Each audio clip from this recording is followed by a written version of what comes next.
So hello everyone, I'm Adrien Marie. I work at Valence Discovery. At Valence, we are aiming to bridge the gap in between the machine learning world and drug discovery world, and support our partners in their drug discovery journey. I'm working at Valence for 2 years now. My original training is in biophysics, and at Valence I work in the computational design team. And today I will present you DataMol. So what's DataMol first?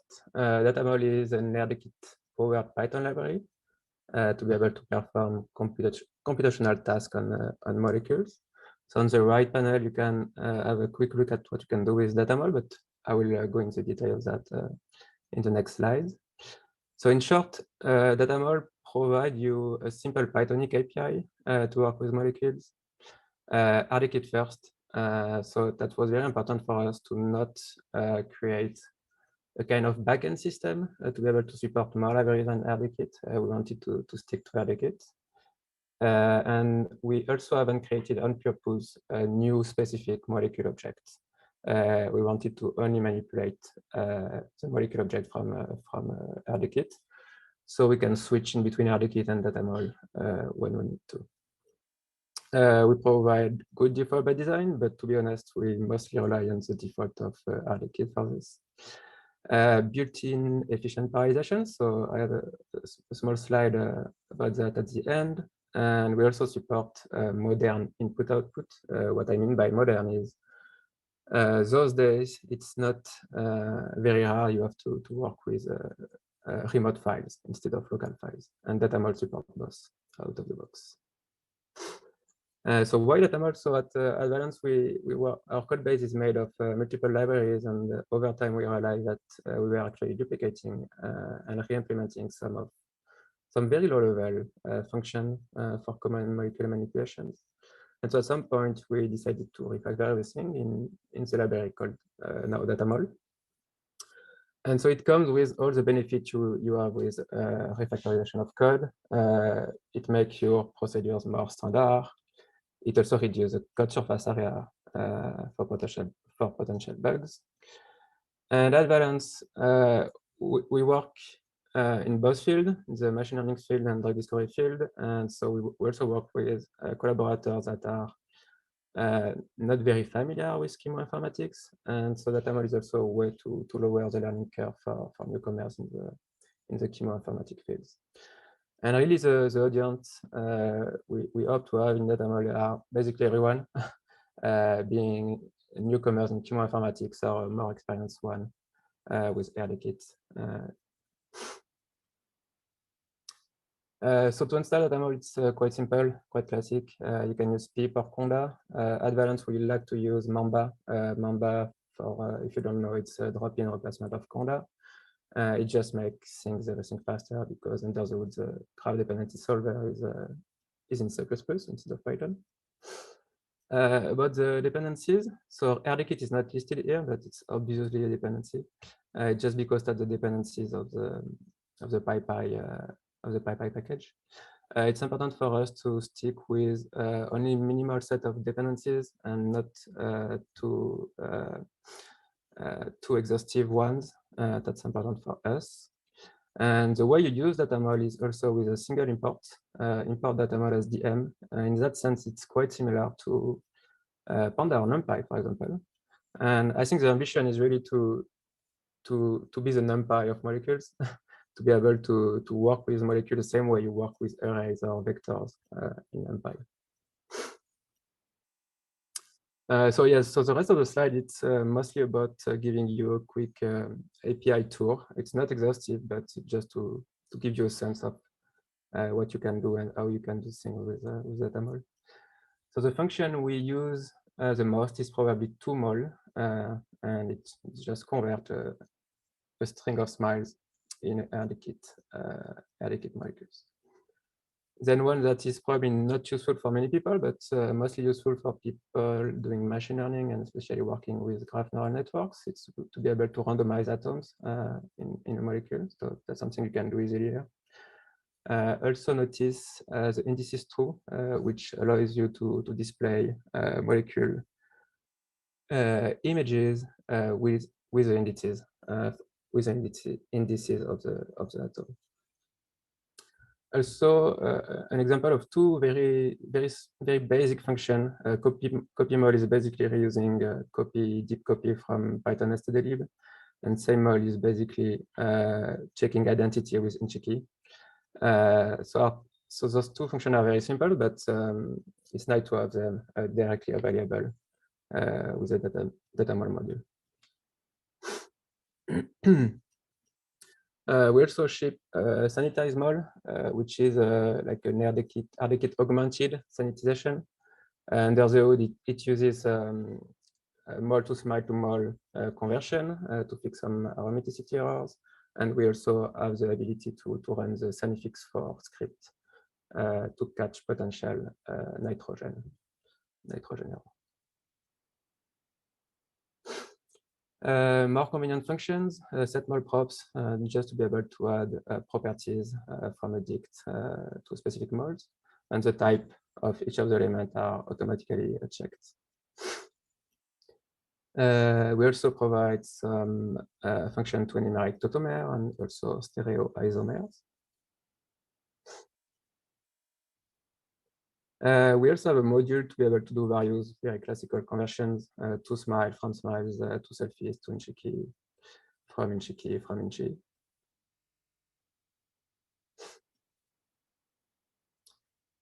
We also have a module to work with data frames. So just before that, datamol ship one dataset, that's the FreeSolve one. We don't recommend using this dataset for anything else than pedagogic purposes or testing or developing. That's why we added this dataset in datamol. And we have a function to convert a data frame to a list of molecules, where the column are actually added as a properties within your list of molecules. And we have the reverse function to be able to convert a list of molecules to a data frame where the properties are actually conserved to added as a column to the data frame. We have a module for input/output. So currently we're supporting CSV and Excel with Panda and SDF and CMI with RDKit. And the nice thing about this module is that, as I was saying at the beginning, you can use both local and remote file. By remote file, I mean it can be FTP, HTTP, HTTPS, Amazon bucket, Google Cloud bucket, Azure bucket, whatever is supported by the library we are using under the hood, which is called FSSPEC.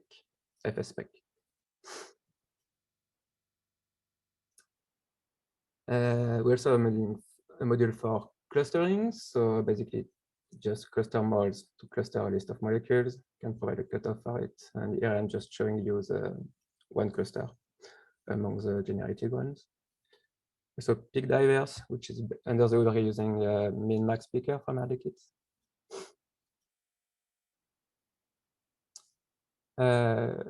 So here's a function for fragmentation. So we have bricks, but here it's bricks, but there is also other available function like similar fragmentation algorithm. Scaffolding, we also have a module and function to extract the scaffold from a list of molecules.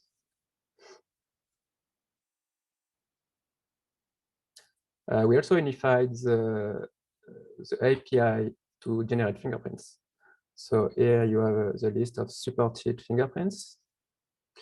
And by using the dm.toFP, you can generate whatever kind of fingerprints that is supported using the FP type arguments. And you can also add whatever arguments you want that are supported by the equivalent RDKit fingerprints.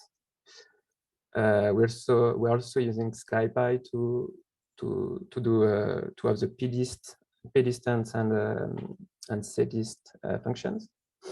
And you can notice that the inputs are not the fingerprints themselves, but the molecules. And then you can just specify the kind of fingerprints you want to use.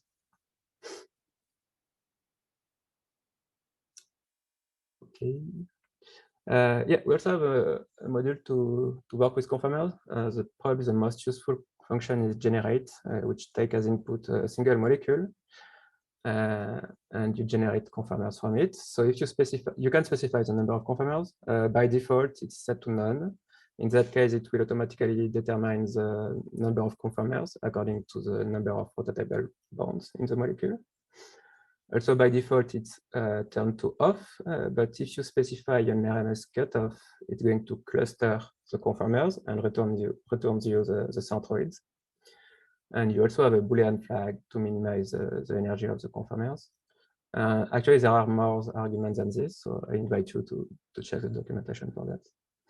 We also have a couple of more convenient functions to work with conformers, like SASA, RMSD, and also I want to say that you can actually do the clustering outside of the generate function. There is a function available for that. We also integrated NGL-View to Datamol, so you can visualize the conformer you've generated for a given molecule. And that's only working obviously in a Jupyter notebook. I'm working with JupyterLab, but I think NGL-View is also compatible with the classical Jupyter notebook.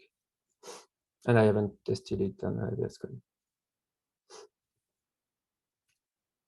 Distributed computing. So we have this function called parallelized, which basically allows you to parallelize to run a function like, for example, here it's process mol on a list of inputs. I want to say that this function is absolutely not molecule nether air liquid specific. You can use it for whatever you want. Under the hood, we are not using multiprocessing from the stdlib, but a kind of drop-in replacement called joblib, and it's Loki backend. I won't go into the detail, but in short, it's more performant than the multiprocessing from stdlib, and also more convenient to use in terms of exception catching and logging. So it's very easy to use. Just you input your function, the input list, and each element of the input list is actually the argument of that function. And you can also specify a batch size if you want, the number of cores you want to use with njobs arguments. And we have been using that function for like quite a long time now, and it's in very different contexts, being locally on a cluster, on a backend server, and it's working very well for us. Yeah, so Datamol is production ready. So we are using Datamol in a lot of libraries at Valence, internal libraries. All of those libraries have a different lifecycle of development. So it's very important for us to catch any regression or bugs that could happen. So for this, we've set up quite an extensive CI where we basically test a combination of the three major platforms, Windows, Mac, and Linux. We also test, again, the two latest Python version and the two latest RDK versions. So we are sure, and I think the coverage is something like 80%, and the most useful modules are probably covered at something like 90–95%. And so that's something we are being very careful with. And also we like to release fast and often, especially because Datamol is still a young library. It's mature and we use it in production, but we want the ability to move fast, to add new features as needed, or fix potential bugs. Datamol is business friendly. Just a slide to say that the license is Apache 2.0. It's very similar to MIT, and it means in short that you can do pretty much what you want with Datamol, including commercial use. We don't have a paper about Datamol. I don't know if it will happen in the future, but anyway, in the meantime, we generated a DOI with Zenodo. So if you use Datamol in your research, it's always appreciated to get a citation, of course, and cite RDKit too, obviously. And with this, I want to thank everyone, and especially you, Greg, and more widely the RDKit developers, because it's kind of obvious to say that Datamol wouldn't be here without RDKits. And I also want to say last part is that we have open position at Valence, including a computational chemist. I posted a paragraph in the dedicated Discord channel about it, so don't hesitate to reach out. And thank you very much, everyone.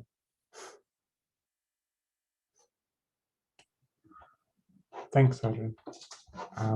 There are some questions in Discord. There's not a huge number, but I think people are still digesting it. So we'll see what comes up. I'll ask a few. I have one kind of right off the bat, which is whenever you do these things where you have like compatibility functions, like for example, the 2FP function, and you try and unify the API. When we did the generalized fingerprint code as part of the GSOC project a few years ago, we realized that works up to a certain point and then it kind of falls down because all of these functions, these things take completely different arguments. Mm-hmm. So what you've shown to this point for a lot of these is, I mean, it's really interesting and it looks super useful, but I'm wondering how, if it supports more advanced use. So can I call 2FP and provide additional arguments to it if I, for example, if I'm using the Morgan fingerprinter? Mm-hmm. Yes, absolutely. So it wasn't the case at the beginning of Datamol, but recently, I think it was a few months or a few weeks ago, we added more fingerprints because at the beginning we were only using SCFP. And so now you can specify the fingerprint type, and n-bit is actually not in the signature of 2FP.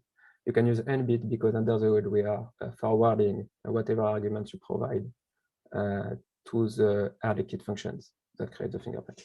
Okay. So the API is unified in that sense, but it's not unified in the sense that we still have different arguments according to the fingerprint you're using. Okay. Okay. And it deals with the fact that the types, there's also this somewhat confusing situation that the types that is going to return are going to be dependent upon the arguments that you pass in. Yeah, exactly. So by default, you get NumPy arrays. So under the hood, we have a function to convert RDKit fingerprints. We detect the type of the fingerprints. And under the hood, we call the appropriate functions to create the equivalent NumPy arrays for this. Okay. And I think we support most of the fingerprints object on RDKit. Okay, cool. And then the two-mol function, that is returning, does that return an actual RDKit molecule? Or does that return something that you've wrapped around it? No. That's what I was saying at the beginning. We did not want to create yet another molecule object. And we want to stick and only manipulate RDKit object. Okay. Are you doing any kind of monkey patching of the RDKit objects? Okay, so the RDKit stuff stays more or less clean and you just have an API that takes those as arguments. Yeah, exactly. We didn't need to do some kind of monkey patching so far, so we don't want to do it for nothing. Yeah, no, I think that's a really good idea because that gets hard to support. Yes. Okay, another question. So from Gregory, he was asking if DM2Mol supports other types other than smiles, and if so, how you distinguish them? Yeah, so far I think so far we have a function for smarts too. Yeah. And we also have a function for selfies, but those are outside of 2Mol. So basically 2Mol is just from selfies if you want. From smiles. Okay. And you could pretty easily have that also support mol and SD if you wanted to, by just looking to see if the string m space end is present in it. Yeah. And if so, then you know it's mol SD and you can pass it to the corresponding parser. But I don't know how transparent you want the whole thing to be. Let's see what else we have in here. Eduardo asked what the clustering algorithm you're using is, and if it's possible to use a different one. And I'm not quite sure when that question came in. I think it's here. Yeah, for cluster mods. So we are just reusing the Butina implementation in RDKit. Okay. Basically, we don't support another. I mean, it can be quite subjective. The clustering algorithm you want to use, so you can do that outside of Datamol, I guess. Yeah, we're just using the default in RDKit. And can you provide fingerprints? The fingerprints for that, or what does it use by default if you don't? No, by default we input molecules. Yeah, so it needs to calculate fingerprints in order to do the clustering. Yes. Do you know which fingerprint it's using? Yes, I think it's using the ECFP, to be honest. I mean, yeah, on top of my, I'm not 100% sure. I'll double check after and put it on. Okay. Yeah, I mean, we can also always just go look at the code, but I think people were just listening to the presentation. Yeah. Okay, so we have run, I think, to the end of the questions we have. There are still a few minutes left if you have other stuff you want to demo. Otherwise, we can, I mean, you can always take the risk of doing a live demo, but or we can just stop now and Roger can get started a couple minutes early. So it's your call, it's your time. I haven't planned to do a demo, so Okay, I think it's probably better not to. Yeah. It's totally understandable. Great. Thank you for the presentation. Yes, thank you very much to you and everyone else.